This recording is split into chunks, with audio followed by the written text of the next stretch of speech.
chapter 5. Babasahin po natin from verse 24 hanggang 34.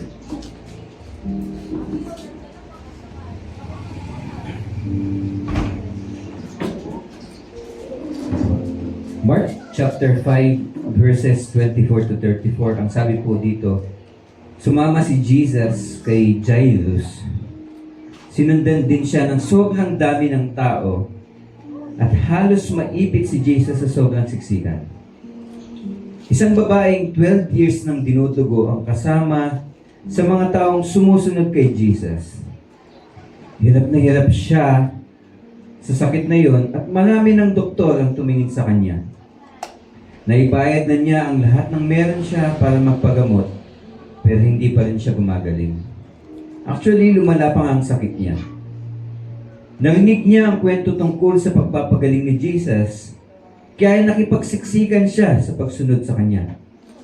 Sinabi niya sa sarili niya, mahawakan ko lang ang damit niya, gagaling ako.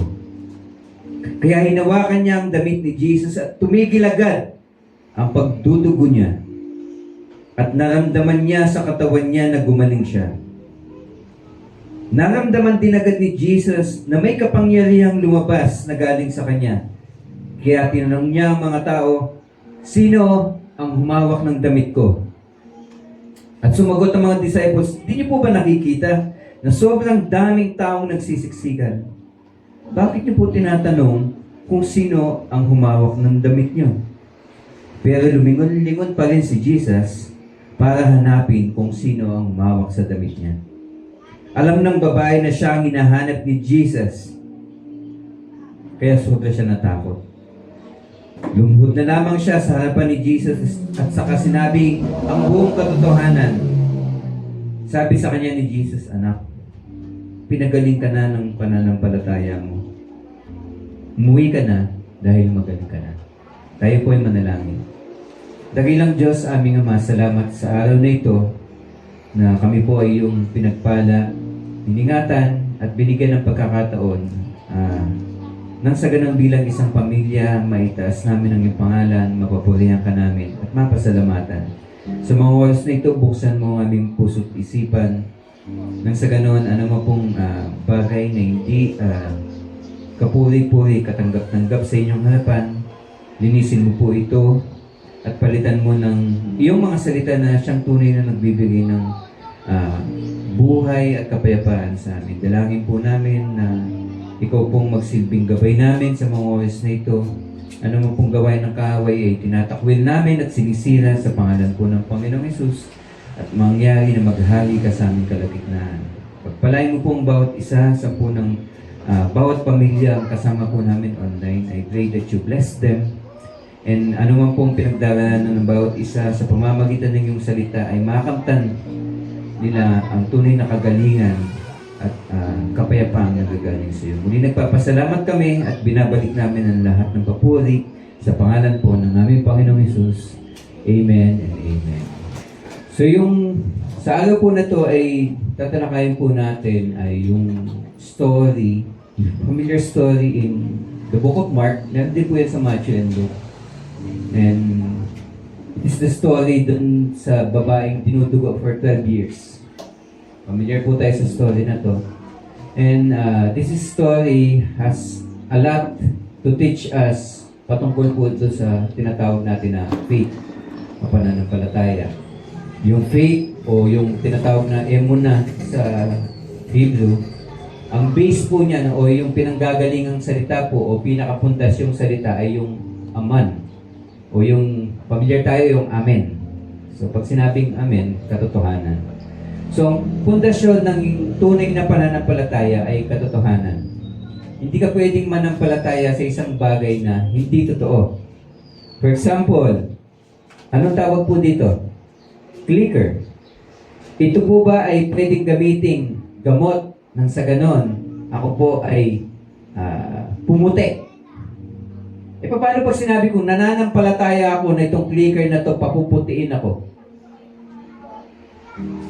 Kahit anong pagluhod, pagsayaw, pagkanta, pagsigaw na gawin mo, bilang tanda ng pananampalataya mo, kung hindi yun ang katotohanan, hindi mo yun pwedeng sandalan. So, ang emuna o faith, kailangan nakasandal siya sa katotohanan. Kaya po, ang base word po na ginagamit po niya, yung aman. So, yung emuna, yung aman po doon, katotohanan po ang ibig sabihin. So, anything na pinananampalatayaan mo, na hindi naman totoo, hindi mo po yan pwedeng sandigan. Hindi mo yan pwedeng tayuan. So, yung story po na to about the woman, may asawa po yan. Itong woman na to na dinudugo for 12 years, na ginawa na po ang lahat, nang sa ganun gumaling po siya. Okay. Nagkaroon po siya ng hope one time, that despite ng pagkaubos po ng resources po niya, at pagpunta sa iba't ibang mga doktor, nang mabalitaan niya kung ano po yung kayang gawin po ni Jesus. Okay. Nagkaroon po siya ng hope. Dahil for so many years, in-explain niya po kung ano pong meron siya, inilagay niya po yung pananampalataya niya sa iba't ibang doktor, sa iba't ibang pamamaraan nila. Okay. Pero hindi po siya nagawang pagalingin. Okay. Let's see anong klaseng pananampalataya ang meron ng babaeng ito at paano natin siya pwedeng parisan. Because faith is not just something na hinihingi natin sa Panginoon nang sa ganun, kung ano man po yung dinadanas natin pagsubok ay mapagtagumpayan natin. Faith is something na ginagawa ng Lord nang sa ganun yung kabuuang pagkatao po natin ay gumaling. Kasi alam naman po natin, yung struggles ng bawat isa, iba-iba po eh. Pero ang common theme po doon, ano po ba yung pinananampalatayaan mo o sinasandigan mo habang dumadaan ka ng mga ganung pagsubok? Whether financial, emotional, spiritual, relationship, iba't iba po ang struggle, pero ang pinakatanong po doon, habang dumadaan ka doon, saan ka nakasandal? Saan ka nakatayo? And I pray na sa pamamagitan ng story na to, makita natin at matutunan natin yung lesson dito sa pananampalataya ng babae na to, na against all odds, kahit ano pang sabihin ng tao, talagang pinilit niyang mag-focus at pinilit niyang isabuhay yung pananampalataya niya, and that made the difference. Hindi lang po siya gumaling physically, but nagkaroon po siya ng tinatawag na wholeness na paggaling. So yung title po ng pag-aaralan natin ay pinagmagatan po natin, faith that makes you whole. Pag sinabi kong whole, hindi butas, kabuuan. Okay? Pananampalataya na kaya kang gawing buo. So ano po ba yung background ng story na to? So balikan po natin yung story. So ito, salin po ito sa NIV. Ang sabi po dyan, yung background po kasi nito, biglang may isang leader po ng synagogue na si Jairus. Jairus ang pangalan.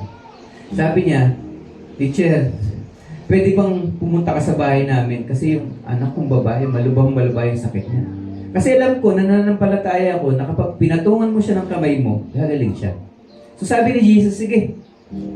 So naglalakad sila. So Jesus went with him. Si Jairus po yung sinasabi niya. And a large crowd followed and pressed.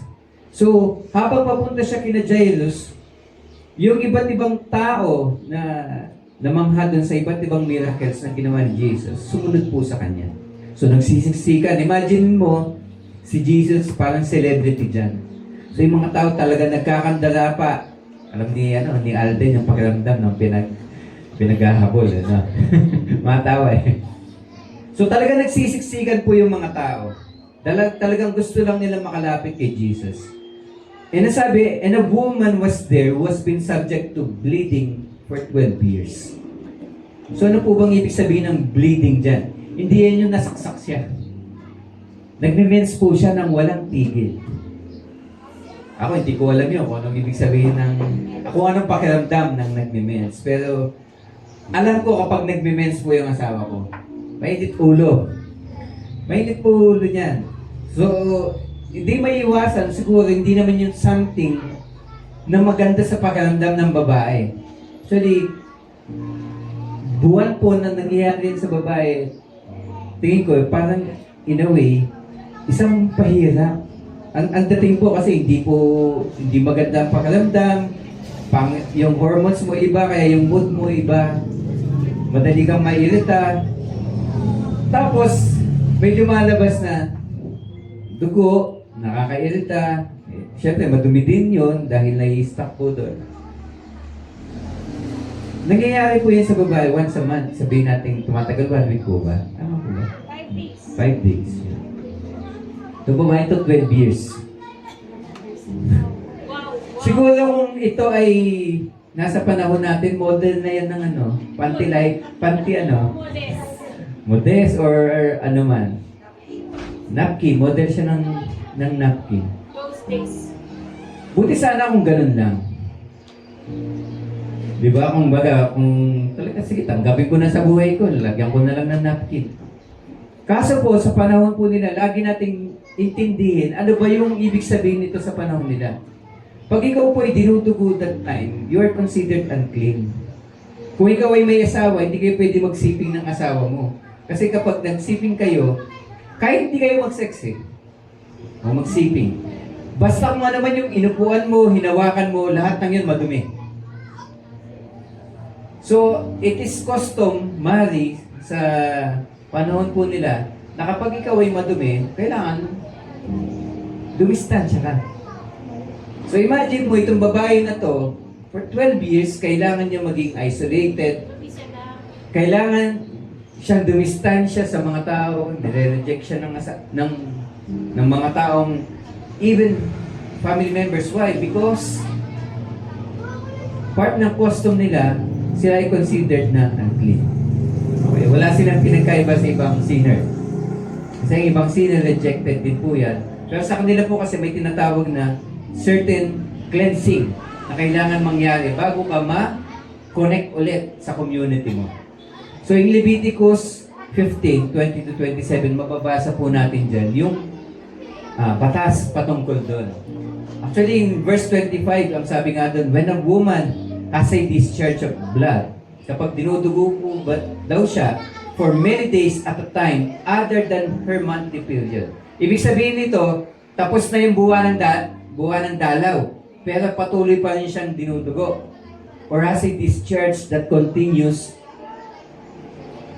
beyond her period, she will be unclean as long as she has the discharge. Mananatili daw po siyang marumi, considered as unclean, habang dinudugo pa rin siya. So itong babae na to, dinudugo siya for 12 years. Yung pagpapalit na lang ng napkin, kung may napkin noon, o lampin, mahirap na eh. Yung magugas lang siya, mahirap na eh. Yung ma-isolate ka sa family mo for 12 years ay napakahirap. Kaya kung ano man meron po siya that time, talagang wala nang tipid-tipid. O, benta lahat ng kung anong meron, gastusin, pagpapagamot. Ginawa niya po lahat yun. Kaso, despite ng, sabihin natin, ganda ng technology ng medicine that time, hindi po siya nagawang pagalingin. So, she suffered a great deal under the care of many doctors and had spent all she had. Ibig sabihin, naubos po yung yaman niya. Yet, instead of getting better, ano po ibig sabihin getting worse? Mas lumala. To, inumin mo to, gagaling ka, lalong. Lalo lumalakas. Kung dati patak-patak lang ngayon, parang ihi na. So, very dangerous po yung sakit niya kasi nauubusan ka ng dugo. Lagi siyang nandun sa point na kung saan pwede niyang ikamatay ito. So, tinatry niya talagang pigilan na huwag umabot doon aside from being unclean. So, napakahirap po ng pinagdadaanan niya. But when she heard about Jesus, she came up behind him. Tama po ba yung ginawa niya? May mali po siyang ginawa dito. Pagbabasihan po ang kultura nila that time, hindi siya dapat lumapit sa mga tao na clean. Tulad ng isang leper. Ano po ba yung may leprosy nga? May ketong. Pag ikaw ay may pag ikaw ay considered unclean, at least mga 10 feet away, sabihin mo na, unclean, unclean. Nang sa ganun, yung mga taong malapit sa iyo, maglayuan na. Sumigaw po ba siya ng ganun? Hindi. Ang ginawa niya, nakipagsiksikan pa siya. So lahat ng tinamaan niya, lahat ng nahawakan niya, lahat ng dumikit sa kanya, Madumi. lahat ng yun madumi. Bakit niya ginawa po yun? Bakit niya hindi iniisip yung ibang tao? Gusto niyang gumaling. Nakikita niyo po yung point when a person Desperate. is desperate. Sabi sa Matthew 5 ba yun? Yung Sermon of the Mount. Mapalad yung ibang taong wala nang ibang pinanghahawakan kundi ang Diyos. Hindi ba? Mapalad ka daw kapag nandun ka na sa dulo ng rope. Kasi pag nasa dulo ka na, wala nang kasunod yun eh. Mahuhulog ka na. Pero that is the time, natitingala ka lang. Wala na ba talagang ibang tutulong? Minsan kasi, as long as na meron tayong ibang kapagaanan po, doon tayo nagsisettle. Uy, kaya pa to ng ibang doktor. Uy, kaya daw to sa ibang bansa. Nagagamot daw to sa ibang bansa. Uy, si ganito daw, nagpapahirap ng pera. Baka matulungan ka. Uy, sige nito, kausapin mo nang sa ganun, makapasok ka sa ganitong school. Ang dami po natin pinagdadaanan and we try to use our connection, our resources, nang sa ganun, masolve po yung problem natin. Pero dadating talaga sa point, yung problem mo is not just a problem nung dinadanas mong problema, but it is a relationship one. Baka ang pinaka-ugat ng problema na nais isolve ng Panginoon sa iyo is not just your physical or emotional or mental problem, but something deeper. It is a heart issue. So itong babaeng ito, out of desperation, kung sinong mabangga, bahala na kayo dyan. Basta ito yung pananampalataya ko, sabi niya. Mahawakan ko lang yung laylayan ng damitan ng teacher. Hindi po ako yun. Nangyabay si Jesus. Okay. If I just touch His clothes, I will be healed. Ano yun, Anito? Pag binasa mo itong story na to, ang sabi ni Jairus, na lingkod ng synagogue, patungan mo ng kamay yung anak ko, gagaling. Itong babaeng ito, hindi man lang any part ng katawan. Sabi niya, kahit yung pinakalaylayan lang, yung dulo, yung hem, yung laylayan, sabi, gagaling na ako. Imagine niyo po yung ganong faith. Siguro yung iba. Mahahawian lang ako ng hangin. Habang dumaan siya, gagaling na ako. Diba? Kung may ganun tayong kalaking faith. Pero itong babaeng ito, nakita niya na out of desperation, alam niya yung consequence ng gagawin niya. If Jesus is really the God who says He is, pag ginawa ko siya, hindi siya magiging unclean. Instead, I will be healed. And immediately, sabi po dyan, yung pagdurugo, tumigil. Amen. Hindi po ba? And yung problem na bit-bit niya for so many years, instantly tumigil at the moment na nahawakan po niya yung close si Jesus. Nasaan yung kapangyarihan? Nandun sa damit. Kaya kung si Jesus duman dito at yung damit na yon hinawakan mo, gagaling ka. Anong gagawin ng mga tao? Gugupit-gupitin yon, gagawing kwintas bebenta. Healing clothes. Di ba galing gagawin natin? Nilalagay natin yung mga bagay ba, ito, nagmilagro sa ganito. Nilalagay natin yung faith natin dun sa bagay na yun. Pero itong babae na to, yung paghawak niya sa cloth doesn't mean na naniniwala siya na yung cloth ng si Jesus ay may kapangyarihan. Ang pinaniniwalaan niya is, I am unclean, But if he says, kung tama yung sinasabi niya na siya yung Diyos, never siyang magiging unclean. Bagkus, kapag ginawakan ko siya, gagaling ako. Nakita niyo po yung faith niya. Hindi niya inilagay yung faith niya dun sa cloth. Yung pagsabi dito, if I just touch his clothes, is a demonstration of her faith na itong taong ito, siya talaga ang tunay na Diyos. Dahil alam ko, pag ginawa ko siya, hindi siya magiging unclean, bagkus, gagaling ako. And she felt it. Ano bang ibig sabihin ng felt it? Umiihi po ba kayo? Paano yung nalalaman nasa dulo na po yung ihi? Alam niyo po, di ba? Kikiligin. Imagine niyo yung nangyari sa kanya. Tumutulo po yan yung dugo niya. Dinudugo siya. At alam niya po yung pakiramdam na yun. Kahit sa 12 years niya pong kabisado, ano ibig sabihin ng tumutulo ang dugo. And at the instant na nahawakan niya si Jesus, huminto. And she was freed. Sabihin niyo nga po, freed. Free. Hindi freed, freed from her suffering. So imagine mo po yun, kung ikaw po yung babae na yun, masisiyang ka na. Di ba?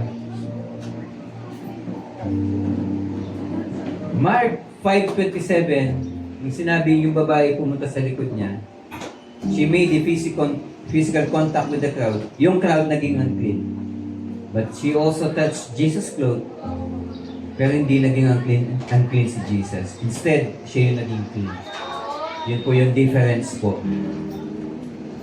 At once Jesus realized that power had gone out from him, may lumabas daw po na kapangyarihan. Hindi ko alam anong pakiramdam noon, pero Jesus knew something happened. Bakit? Every time someone places their faith on Jesus, okay, nakakakilos ang Diyos sa kanilang kaligitnaan. Yes, God is powerful, God is sovereign, but He tries to work with men sa pamamagitan po ng relationship.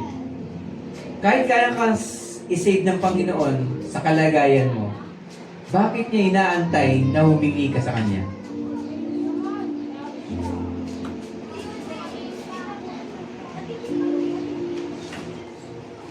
Kasi imagine niyo, ang ibig sabihin ng faith, meron isang malaking bundok. Yung bundok na yun hindi gumagalaw. Steady yun. Yung faith, yun yung tubig na nanggagaling mula sa bundok, dumaagos pababa, papunta sa isang puno na namumunga. Yun yung representation po ng emuna. Faith is truth in action. So even though yung totoo nandun, yung kapangyarihan nandun, hindi yung kikilos unless yung vessel ready siya na tanggapin yung katotohanan. Kaya kung ano man po yung kalagayan po natin, may solusyon naman dyan eh. May katotohanan na ibinibigay ang Lord. Pero bakit hindi siya nangyayari sa life natin? It is not a question, natutulog ba ang Diyos? Nadidinig ba ako ng Diyos? Kaya ba talagang kumilos ng Diyos? Hindi po yun yung question eh. Yung dadaanan ba ng katotohanan bukas? O baka barado? Kinailangan po ng 12 years. Bakit? Kasi yung resources ng babae, 12 years. Pang 12 years. 12 years siyang umasa sa sariling kapanaanan. 12 years siyang umasa sa iba't ibang doktor. And that makes her situation desperate and impossible to cure. Pero sa Lord, walang imposible. Walang mahirap. Naramdaman ni Jesus na may naniwala sa Kanya, kaya kumilos po yung katotohanan sa buhay po ng babae. Kaya ang tanong po ni Jesus, sino humawak sa damit ko? Specific. Hindi niya po tinanong sino yung mga nakakabanggaan niya. Hindi niya tinanong kung sino po yung dumidikit sa damit niya. Ang tinanong niya, sinong humawak? It is a very specific question. Kaya pag nagpipray ka, how specific is your prayer? Na kapag sinagot ka ng Panginoon, alam mo, ikaw yung tinatanong.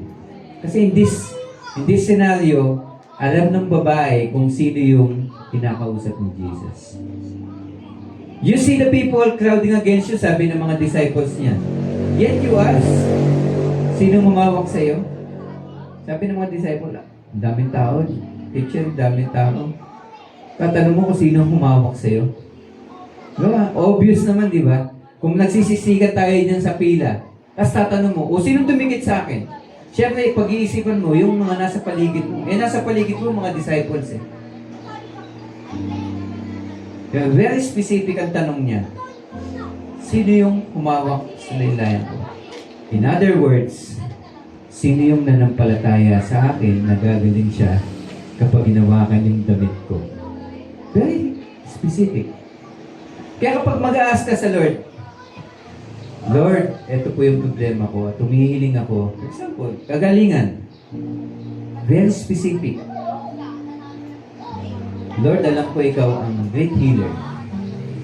Very specific. Kaya pag tatanungin ka ng Diyos, may lumabas na kapangyarihan sa akin. Diba? Nagpipray tayong lahat.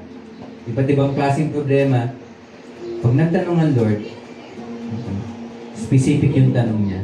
Dahil specific din yung mga nananampalataya sa Kanya. Iba't iba po yung faith na na-encounter natin sa Bible. Pero ang common denominator po doon, dapat totoo siya. Hindi siya sinusukat kung gaano kalaki o kaliit. Diba? Natatandaan niyo yung story of the mustard seed. In-emphasize doon na ang totoong faith is not about the magnitude o yung laki ng faith. Sabi nga ni Jesus, if you have faith as small as a mustard seed, you can say to this mountain, pull yourself up, throw yourself dun sa tubig. Imagine mo, faith. Paano naman po, teacher, si Peter? Nung tinawag siya ni Jesus, gusto mo bang maglakad? Gusto mong lumapit sa akin? Gusto mong maglakad sa tubig? Opo, teacher. Lakad siya. Then, humampas ng malakas yung hangin at alon. Natakot siya bigla at unti-unti siya lumubo. Sinagip siya ni Jesus at ang sinabi sa kanya, why did you doubt? You of little faith. Ibig mo sabihin nun, may little faith at may big faith. Ang pinag-uusapan po doon is bakit nagkaroon ka ng divided mind. Hindi po doon ini-emphasize na may magnitude ng faith. Anong nagkukos sa iyo ng doubt nang sa ganon hindi mo panampalatayaan ang ating Panginoon? Totoo ba talagang kaya akong pagalingin ng Diyos? Sinubukan ko na lahat 12 years na Ano bang bagong gamot ang meron siya? Kaya ba talaga akong baguhin ng Panginoon? O itong anak ko, kaya ba talagang baguhin ng Panginoon? May pag-asa ba talaga? Despite ng pinagdaanan, despite ng mga sakit na naranasan, experience, may paraan pa ba talaga? Okay.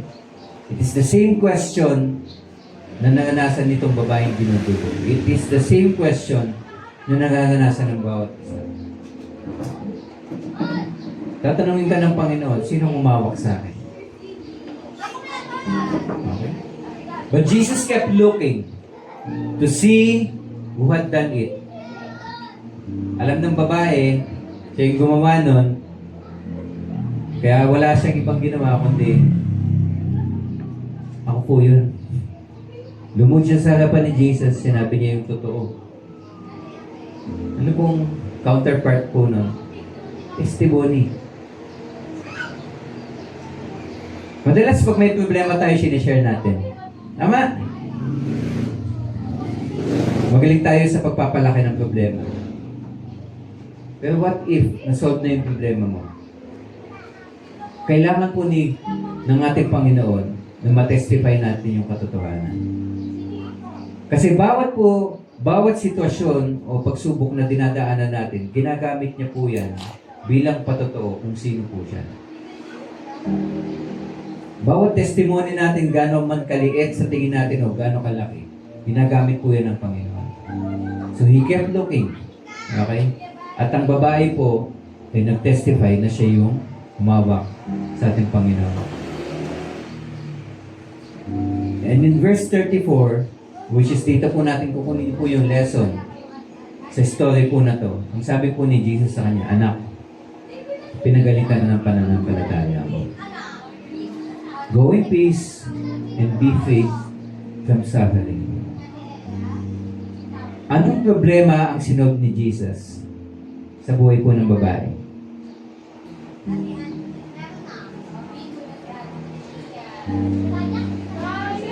Anong problema ang sinob ni Jesus dito sa babaeng to? Physical. Physical lang. Pinagaling ka ng pananampalataya mo, go in peace. You are free from your suffering. Mula ngayon, hindi ka na magdurusa.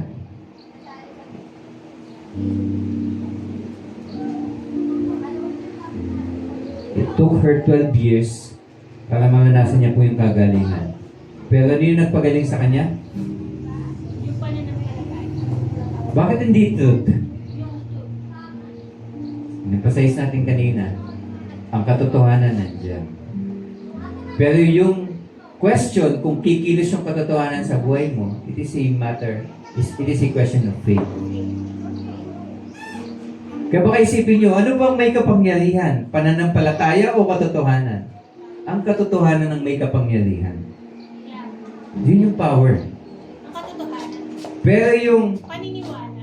paniniwala, Pananampalataya. yun yung gatekeeper. Yeah. Dapat maniwala ka muna. Kaya po ang isang mananampalataya, it is a believer. Yeah. At ang isang believer, hindi lang siya, alam niya na yun yung katotohanan, dapat ikinikilos niya. Yung babae na yun, okay, ikinilos niya yung pananampalataya niya. Kasi pwede niya sabihin, naniniwala ako. Na makita ko lang siya, gagaling na ako. Pero she wanted proof. Kaya hinawakan niya. Yun yung difference po ng story na to. Kasi many of us, we say we believe, pero walang kilos. Napakahirap po nun. We say, God is our provider. Di tayo kumikilos. Dito yun. Kasi God does not bless us with just food. He blessed the work of our hands. Yeah. Diba? Si God, create niya itong mundo, pero ang sabi sa Scripture, hindi niya pinayabong kung ano man ang meron doon, kasi ang sabi ng Scripture, wala pang man na mag-work out ng field. Ibig sabihin ng binabless ng Lord, Yung masipag. Yung naniniwala. yung pagkilos. Go and multiply, fill the earth, and subdue it. Pamahalaanan. Pagkilos. Pag-manage. Kung walang kilos, nga. Kahit gaano ka katalino, kung di mo gagamitin, wala din yan. Kahit gaano ka kalakas, kung di mo gagamitin, wala din yan. Susukatin po tayo batay sa pagkilos na ginawa po natin. Nahihirapan ang kapatid mo. Gusto ko tayong tulungan. Talagang heart ko, tutulong kita. Kung hindi ka talaga tumulong, kahit ano pang ganda ng intention mo, tatalunin ka ng isang simpleng bata. Sabi mo, meron po ako dito 20 pesos. Hindi ko alam kung may tutulong to, pero gusto kong itulong sa inyo. Sinong mas higit na tumulong? Yung may magandang intensyon na may kakayahan talaga? O yung bata na walang kakayahan, pero ikinilos po yung pananampalataya. Kaya huwag nating sukatin po yung pamumuhay natin bilang sa mananampalataya o Kristiyano batay sa mabubuting intensyon. Ano po ba yung mga ikinikilos na natin? Okay. What kind of faith made the woman whole? Isa-isahan po natin. Una, yung pananampalataya po niya, hindi lang po siya pinagaling physically. Binalik po yung identity niya. For 12 years, imagine mong mapalayo sa pamilya, sa mga mahal mo sa buhay. Nirestore unang-una ng Panginoon yung relationship. Pag unclean ka, hindi ka pwedeng sumamba. Sa atin okay yung kasi kung hindi ka nasanay sa pagsamba, okay lang. Batak pupunta ng church, batak pupunta ng templo. Sa kanila hindi po ganun. Sa kultura nila, very important sa kanila po ang pagsamba. Kaya kapag ikaw ay kinat-off sa pagsamba, parang kang ipinatapon sa isang isla. Okay, ganun po ang pakiramdam sa kanila. Kaya ang unang nirestore ng Lord, dati unclean ka. Mula ngayon, tinatawag kitang anak. Okay? 12 years, you are called unclean. Wala kang pangalan. Hindi nga binigyan ng pangalan dyan eh. Kundi woman. Okay? Rejected, isolated, pero after po niyang hawakan po yung laylayan ng damit ni Jesus, nirestore po yung identity niya. Tinawag siya daughter. At instantly gumaling siya. Okay. And it will give her the opportunity na ma-reconcile uli sa kanyang pamilya, sa kanyang community. But this lesson is not just about miracles, sabi nga po natin. But it is a restoration of relationship. Yung muling paglapit niya po sa Panginoon. Kaya tatandaan niyo po, yung mga problema po na dinadaanan po natin, minsan, hindi lang po siya yung physical. Hindi lang siya financial, hindi lang siya emotional, but it is relational. Kahit sabihin mo, hindi Lord, ang problema ko talaga, kulang ako sa finances. Baka relational ang problema mo. Baka hindi mo nauunawaan anong ibig sabihin ng wealth na ipinagkatiwala sa iyo ng tunay na source na pinanggalingan niya. Pag sinabing stewardship yan, ibig sabihin, it is a relationship problem. Ano bang gusto ng may-ari? Bakit ka pinagkatiwalaan yan? At paano mo yun minanage? Therefore, it is a relationship problem. Kung hindi mo siya nakikilala kung sino siya, anong layunin niya, at kung paano niya naisin na i-manage mo yung pinagkatiwala sa iyo, then your problem is not finances. Ang problem mo, relationship. Kasi kung hindi mo nauunawaan kung paano niya gustong i-manage mo yung pinagkatiwala sa iyo, mami-misuse mo lang yun. Lagi mo sasabihin, kulang. Kung may problema, hindi sapat. Fixing relationship, yun yung primary goal ng ating Panginoon. Apart from fixing our problems. Okay? Instantly, nung yung babae, naniwala na siya kung sino si Jesus, ano po ba yung sumunod? Nasolve din naman yung problema niya. Kaya pag lumalapit tayo sa Panginoon, it is a prayer lesson para sa bawat isa. Pag may hihingin tayo sa Kanya, ask din natin, Lord, dito sa problema na to, meron bang areas sa relationship natin ang dapat na i-fix mo din? Turuan mo po ako, ipakita mo po sa akin kung may problema. Okay? At sana yun yung unang isolve mo. If it is a trust issue or trust concern, Panginoon, dependence, ipakita sa atin ng Lord. Kasi nais ng Lord, bilang Ama, bilang Diyos, ang unang ma-restore sa atin, yung identity po natin. Okay, pag sinabi kong identity natin, bilang Kanyang anak, kung Diyos mo ay hindi nagbabago, stable, makapangyarihan, sovereign, dapat hindi ka naapektuhan ng kung ano man pong struggle na dumadaan sa buhay. Number 2, hindi po sinukat dyan yung faith based sa quantity. Based sa pinag-usapan po natin kanina. It is not the amount, but the presence of real faith. Mahirap po sa babae na yan na manampalataya. Kasi for 12 years, kung alam lang niya na si Jesus lang pala talaga makakasolve, why spend? Di ba? All her resources.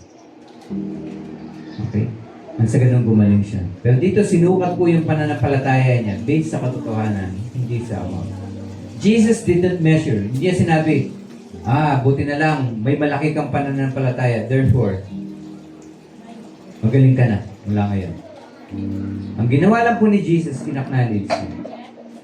Ibig sabihin, may totoong pananampalataya na nakita dun sa babae. Number 3, yung pananampalataya ng babae, nag-lead din to salvation. Yung salvation dito, ito yung naranasan niya, from the uneasiness, anxiety ng buhay dahil sa dinadaanan niya, okay? Para siyang hinugot ng Panginoon doon. Okay. Tinanggal siya dun sa estado na yon, at nakaranas po siya ng healing. Sa ibang salin, healed ang ginagamit ng word po doon. Okay, your faith has healed you. Sa ibang salin naman, your faith has made you whole. Okay? Kasi yung salitang healed and whole, yun yung parehong salita na sod, so. Sabihin nyo nga po, sod, zo. Na ang ibig sabihin, to save, keep safe and sound. Ibig sabihin, maging panatag ulit, maging payapa ulit ang pamumuhay, ma-rescue kung ano man po yung danger o distraction na kinakaharap. Kaya nung na-heal po itong babae na to, hindi lang siya yung huminto yung pagdudugo eh. Talagang binigyan po siya ng fullness ng buhay. Physical condition, check. Emotional shame, natanggal, check. Spiritual restoration, check. Okay. Complete, para kang pumunta sa doktor na o pumunta sa isang salon, papalinis lang po akong kuko. Tapos paglabas mo, binasahin na pala, namasahin na yung buong kamay mo, manicure, pedicure, facial, complete. reband. Tapos may mga giveaways pa. Okay, ganun po yung naranasan nitong babae. Kasi kapag ang Lord nagbibigay siya ng salvation, hindi lang yung hinihingi mo, kundi kung ano yung kailangan mo. Amen. Sa atin po kasi, ang gusto lang natin, kung ano man yung pagsubok, Lord, tanggalin mo yung pagsubok. Di ba? Ganun. Or isave ako sa pagsubok na to. Or mapagtagumpayan ko itong pagsubok na to. Ang Lord, hindi. Tinitignan niya rin, anong nangyayari sa iyo in the process? Bakit ka nagkakamali? Yung heart mo ba naging stable siya? Yung pananampalataya mo ba sa Kanya naging stable? Yung pagtitiwala mo sa Kanya kung sino siya, nagbabago ba? Nasisira ba? O nag-i-improve? Concerned si God sa iba't ibang aspeto ng buhay natin. Even though tayo nakafocus lang tayo, Lord, pagalingin mo ako sa bagay na to. Kasi may problema ako. Pero si God, tinitingnan niya kabuuan. Buong spectrum. Kung tayo pula lang ang nakikita natin, si God, RGB. Red, orange, yellow, green, okay? Violet, indigo, orange, blue. Buong kulay. Okay, ang tinitignan ng Panginoon. Even though tayo, focus lang tayo dun sa Problema. problemang nagpapahirap sa atin. Pero ang Lord, tinitignan yung kabuuan. Ganun po siya. So, papasok ka sa isang salon, magpapapedicure, lalabas ka, na total package, pinupitan, pinesial, pinasahe, may mga giveaways. Ganun ang Lord. Anong message po nito? Patungkol po doon sa pananampalataya. Pag sinisave ka ng Lord, hayaan mo na i-transform ka niya sa lahat ng bahaging i-expose niya na kailangan gumutin. Hindi lang doon sa problema. Okay? Minsan kasi nagpe-pray tayo, hindi sinasagot ng Lord yung prayer ko. Pero sa totoo, sinasagot niya. Hindi ka lang nakikinig. Kasi nakafocus ka, Lord, ang problema ko, kulay pula. Pero nakikita ng Lord, anak, pati yung blue, mali. So, sinasolve pala ng Lord yung blue. Kasi pag naunawaan mo, na yun yung tunay na problema, pati yung pula masasolve. Okay? So, allow God to transform every area of your life. So, yung faith ng babae, it led into her salvation. At nagkaroon po siya ng tunay na kapahingahan. True rest. Ang sabi ng Panginoon, go in peace. Hindi pira-piraso kapayapaan. Yung humayo ka ng may kapayapaan. Yung pananampalataya niyan, nauwi ito tunay na kapahingahan or inner peace. Yung peace na salita po dyan, yung iranay. Sabi niyo nga po, iranay. Kaya po si Irene, anak ni Nanay Abeng, ang ibig sabihin po ng pangalan niya ay kapayapaan. Wow! Irene. Diyan po inugot yung pangalan na Irene. Sa Hebrew, iranay ang basa. Parang kaguluhan. Sa Hebrew naman, yun yung salitang shalom. Okay, mas familiar siguro kayo sa shalom, shalom. Nang ibig sabihin ng completeness, kabuuan. Kaya sinabi ng Panginoon, di ba? Go in peace. Nung sinabi niyang magaling ka na, go in peace. Ibig sabihin, buo ka na mula ngayon. Lahat ng tinanggal sa'yo, binalik. Buo. Siksik-liklik at umaapaw. 12 years of anxiety napalitan into instant peace. Okay? So, nagbago po ba yung kapaligiran? Nung babae? Nagbago po ba? Hindi. Pero ano po yung nagbago? Yun nandun sa loob. Ang tunay na taong payapa ay hindi yung taong walang nararanasan na problema. Yung tunay na payapa is kahit po gaano kagulo ang paligid. Okay. Nakakaramdam po siya ng tunay na kapayapaan kasi iba yung pinaghuhugutan niya. Lumutan ko lang yung story din na share before. Basta isang palabas na kung saan yung puso ng tao, nandun siya sa isang treasure chest ba yun? At nakatago. As long as na yung puso na yun, hindi nasisira. Kahit anong gawin sa kanya, hindi siya naapektuhan. Imagine mo yung heart mo, hawak ng Panginoon. Yung source ng peace mo na hawak-hawak ng Panginoon. So despite po ng mga dadanasing pagsubok, syempre, sabi ng scripture, I am pressed, but not crushed. I am persecuted, but not abandoned. I am struck down, but not destroyed. Ano pong ibig sabihin po nun? Yes, dadanas ka ng pagsubok that will try to bring you down, that will try to give doubts sa heart mo. Pero kung tunay na nananampalataya ka sa ating Panginoon, at tandaan nyo, pananampalataya, nagbibigay ang tunay na kapahingahan.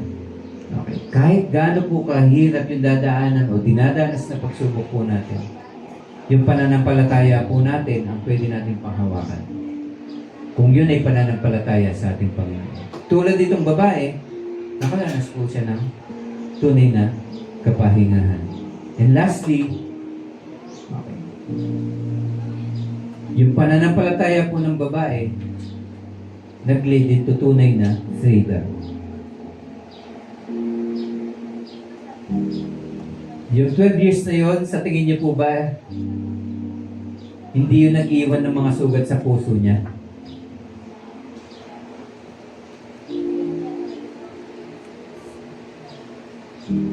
Hindi lang po yung physical struggle niya. Imagine niyo yung mga tao na once na mahal niya pero hindi niya malapitan, hindi niya mayakap. Hindi po ba? 12 years of pain. Okay, not ease, but ended. Hindi siya humiling, hindi binigay ng Panginoon na pag-aanin po yung nararamdaman niya. Ang ginawa ng Panginoon, pinagaling siya mismo. Nang sa ganon, alaman po yung internal struggles niya sa buhay, okay, hindi na yun magkukos sa kanya ng anumang pain. Okay? So, hindi na po yung totoo kaya akong gumaling or panandalian lang ba to, temporary. Kasi minsan tayo ganun, di ba, may problema. Masaya tayo kapag pansamantala may tutulong. Pero syempre yung tao na yon, hindi naman tayo kayang tulungan fully. So bibitaw din yung tao na yun. bibit-bitin mo ulit yung problema. Pero yung binibigay na kapahinga ng Panginoon at pagpapalaya as part ng salvation po niya, it is freedom from our sufferings. Tulad nitong babae na to. So, marami po sa atin, iba't iba yung suffering o yung mga chains. Mga, ang tawag doon? Kadena. Tanikala. Mga tanikala. Tanikala. Kala natin, hindi siya tanikala, pero tanikala siya. Chain. Kapag ang isang bagay hindi siya nagdudulot ng mabuti sa atin, nagiging chain yan. Nagsisimula sa tinatawag na foothold. Pag sinabi kong foothold, hinawakan yung foot. Di po ba? Kung ikaw po ay naglalakad at biglang may kumagat sa iyo na tiger. Okay? Ibig sabihin nagkaroon siya ng foothold sa iyo. Sabihin, dinambakan niya, nahawakan ka.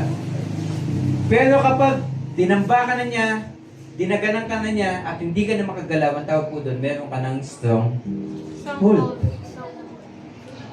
Kasi hindi ka na maka-alpas, hindi ka na makagalaw. At ganun po yung nangyayari sa buhay natin kapag may mga dinadanas po tayo na una, mga maling habits na nauwi to addiction. Mga bagay na kinakain, mga bagay na iniinom, mga bagay na ginagawa, mga bagay na pinapanood. Diba? Sanay po kayo manood, di ba? Ng mga dapat hindi pinapanood. Lalo na ngayon, accessible sa cellphone. Sige nga, i-check nga natin. Di po ba? Kung hindi ka proud na ipakita yan sa iba, ibig sabihin may problema. Okay? Addiction, fears, shame, and even generational curses. Di po ba? Lahi kasi namin may ganitong sakit. So, napason na napason. Bakit? Pamana kasi ito sa amin eh. Lahi eh. Ikat mo. Kaya naman, tatandaan nyo, kung hindi nyo tinatanggap ang isang bagay, hindi yun magiging sa inyo. Eh teacher, yung chemistry kasi ng katawan ko, ganito kasi ganito yung mga magulang ko. Pwede. Pero yung lalo mo bang pahirapan yung sarili mo at gawin mong justification kung bakit din yun ang nangyayari sa buhay mo, control mo na yun. Diba? So ano man pong bagay, habit na ginagawa po natin na hindi tama at hindi tayo proud, tigil po natin. Wala po yung pinagkaiba dito sa babaeng dinudugo. Okay? We must be set free from our chains. Okay? And we must bring those burdens sa ating Panginoon. Kasi wala pong ibang makakapagpalaya sa atin. Ano po ba yung tunay na nagpapalaya? Katotohanan. The truth will set us free. Pero yung katotohanan, hindi kanyang kayang palayain kung wala kang pananampalataya.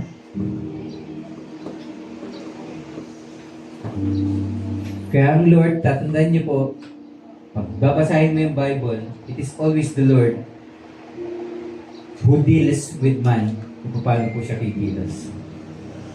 Pag may gagawin ng Lord, kinakausap niya yung regent niya dito sa mundo. O yung katiwala niya dito sa mundo. Kasi pinagkatiwala niya yung mundo sa tao eh. So ano man pong pahihintulutan ng tao, yun yung makakakilos. Kung natatandaan niyo po yung scripture, whatever you bind here on earth will be bound in heaven. Whatever you loose here on earth will be loose in heaven. So, iisipin mo ngayon, paano ba ako manalangin? Paano ba ako magsalita? Paano ba ako mag-isip? Kasi dun po makakakilos ang Panginoon. Kapag mali yung pag-iisip mo, hindi makakakilos. Kasi ang Lord kumikilos siya based on truth. So, kailangan, yung katotohanan, yun yung sinasandigan mo, at yun yung kinikilos mo, doon palang makakakilos yung kapangyarihan ng Lord sa atin. Lord, gusto kong maging mabuting tao. Madaling sabihin. Pero ano bang ibig sabihin ng mabuti? babalikan mo ngayon yung truth. At unti-unti, babaguhin mo yung sarili mo. Kasi, ito po, hard lessons in life. Kahit ano po yung gawin natin na pagtuturo po sa iba, madalas ang napipick up nila is kung ano yung nakikita sa buhay po natin. Kahit ayaw po natin. Kahit ayaw natin na gayahin nila yun, yun yung nagagaya nila. Kasi the way po tayo matuto, okay, is we use our senses. Okay? Kaya kung paano natin makita ang kapwa natin na mamuhay, ganun po natin ikinikilos yung sarili natin. Kung palasigaw sa loob ng family, magiging palasigaw tayo. No questions. Kasalanan ba ng bata yun? Hindi. Kasi ganun po yung natutunan niya. Kung tayo po ay nagsisinungaling, magiging ganun din po yung mga susunod po sa atin. Kaya dito po, yung tunay po na kalayaan is kapag pananandigan mo yung katotohanan. It is faith or truth in action that will lead to freedom. Okay po? So in summary po, ano po yung wholeness na tinanggap po ng babae? Na-restore yung identity. Bakit? Kasi yung pananampalataya niya, hindi naman nakabase sa kung gaano kalaki o gaano kaliit. Naging totoo siya. Pinaniwalaan niya yung katotohanan patungkol kay Jesus. Yun yung nag-save sa kanya. Yun yung nagbigay ng kapayapaan sa kanya. At yun yung tunay na nagpalaya po sa kanya. Tayo pong lahat ay tumayo at magpasalamat sa ating Panginoon.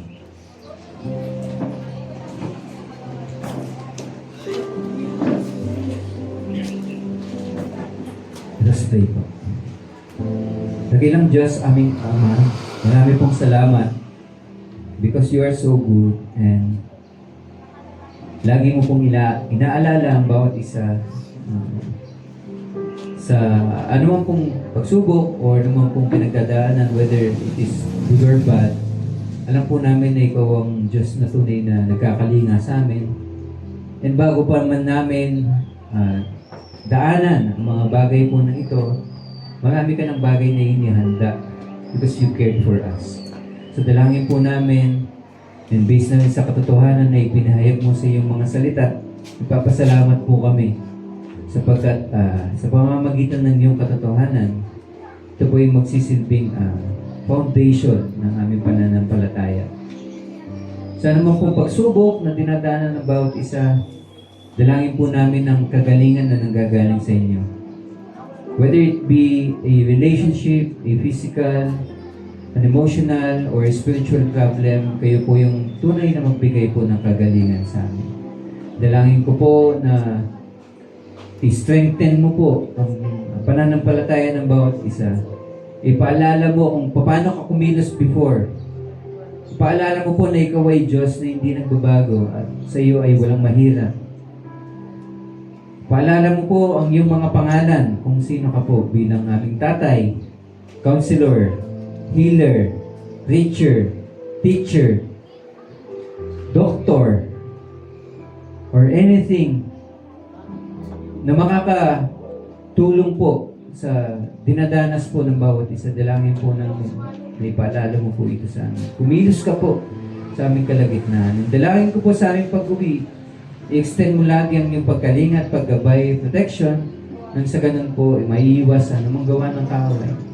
At ang mga taong idadako mo sa aming buhay, mangyari na kung ano man po yung natutunan namin, may sa buhay namin at may bahagi namin sa kanila. Muli nagpapasalamat kami, Ama. Binabalik namin ang lahat ng papuri, pasasalamat. In Jesus' mighty name, this we pray. Amen and amen. God bless po.